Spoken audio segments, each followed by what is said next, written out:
Breaking news coming in at the moment of the Hamas chief who's been killed, as well as his bodyguard.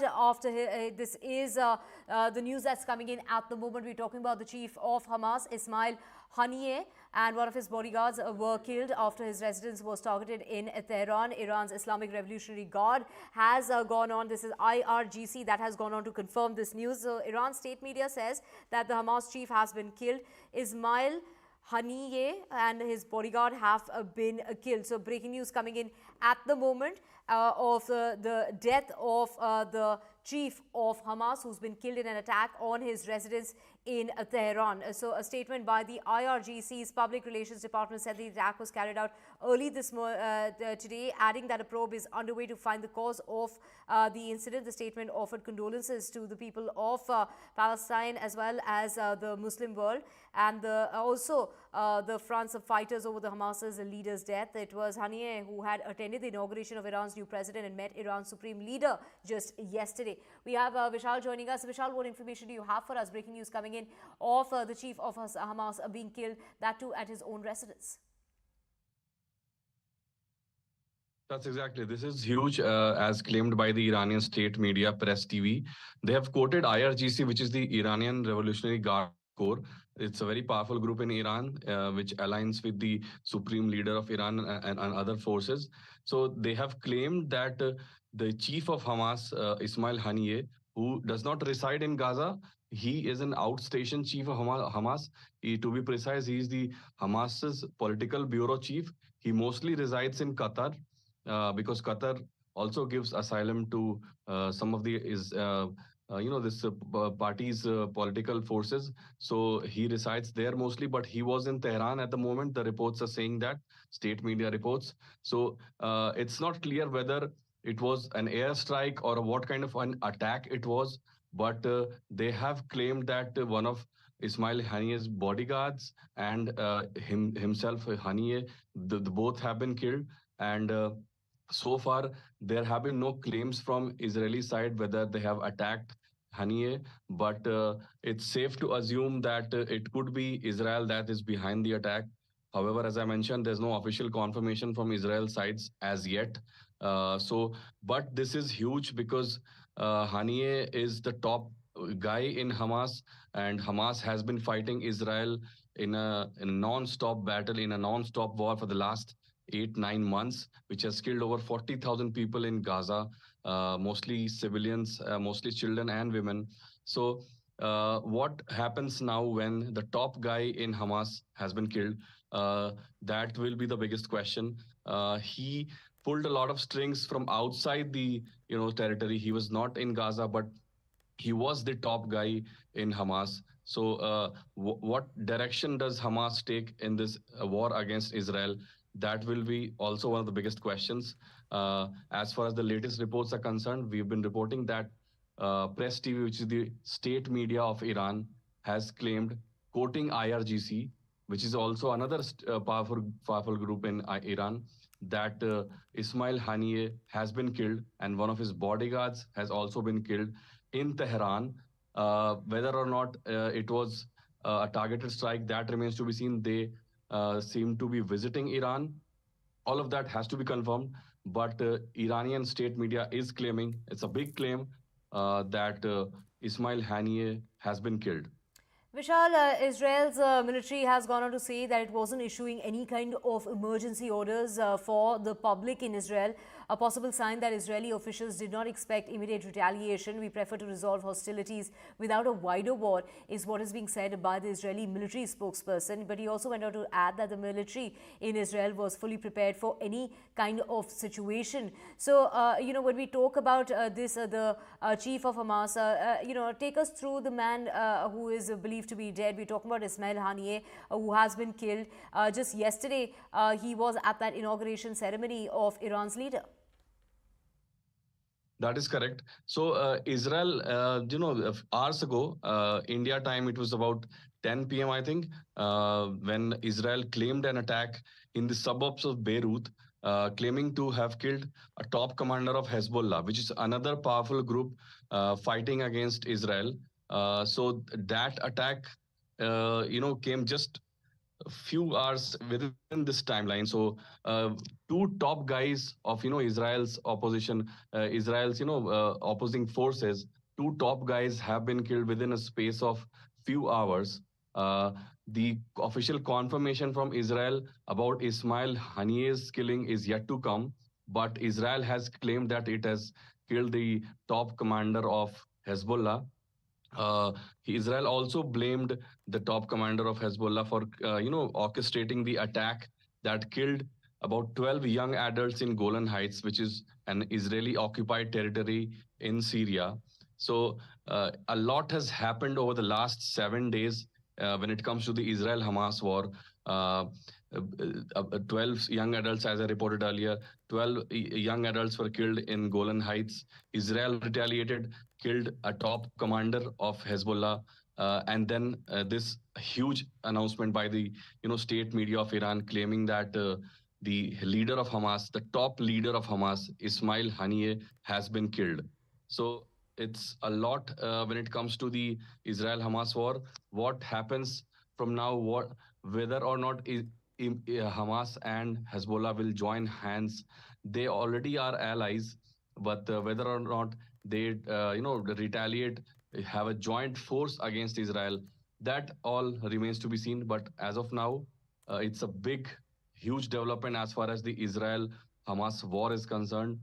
What kind of shape this war will take, that is also one of the biggest questions right now.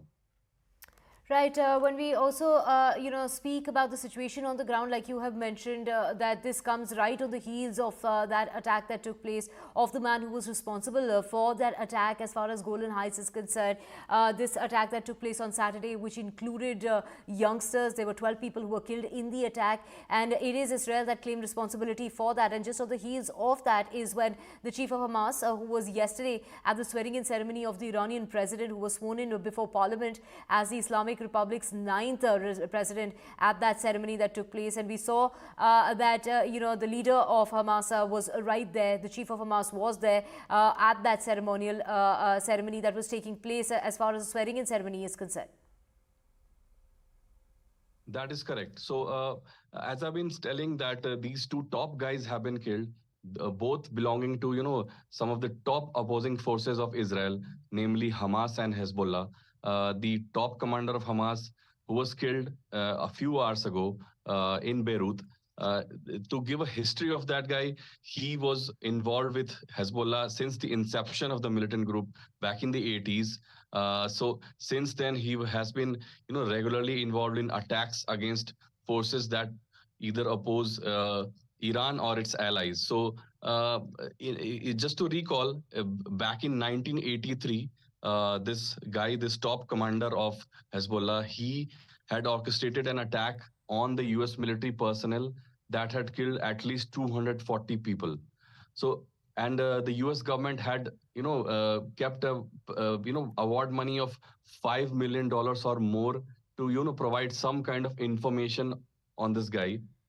So that was a big win for Israel to get that guy Fuad, to be precise. His name is Fuad.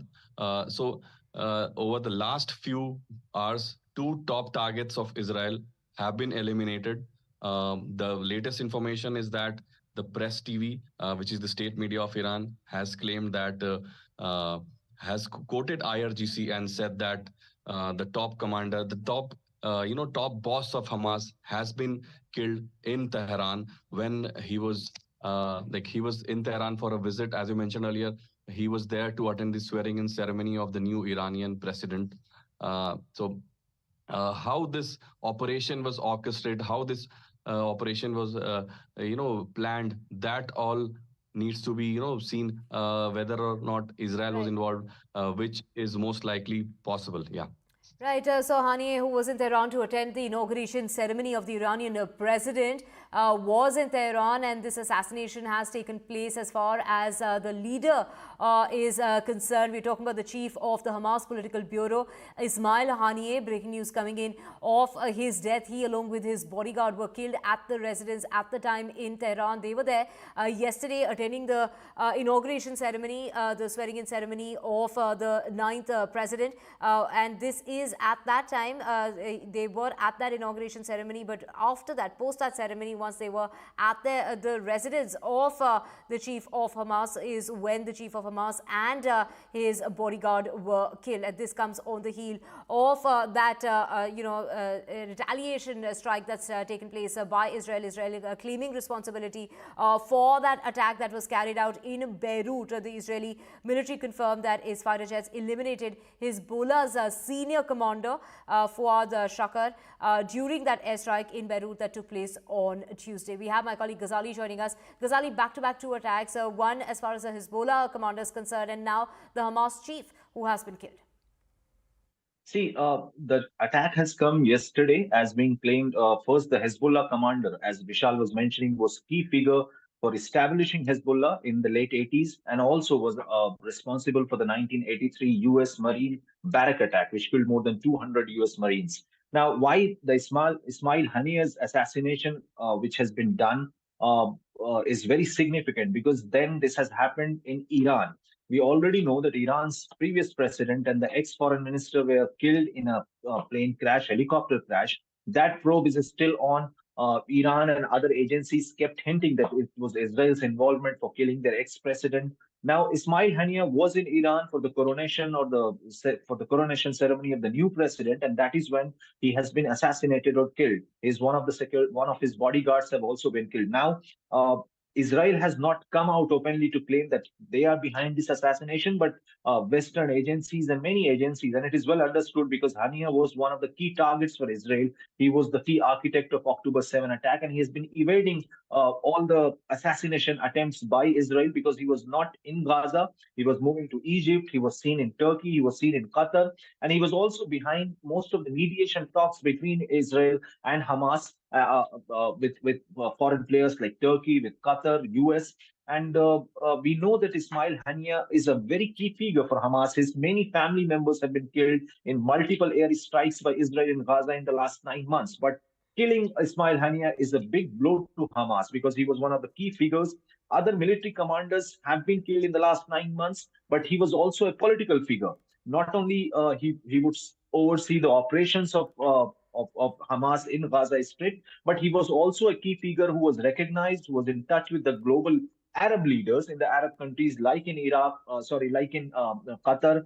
He was mostly seen in Qatar. He was also seen in Turkey. He was also seen in Egypt. So all these neighborhood countries of Israel and Palestine were the places where Mr. Haniyeh was seen since October 7 attack, and he used to issue statements as well.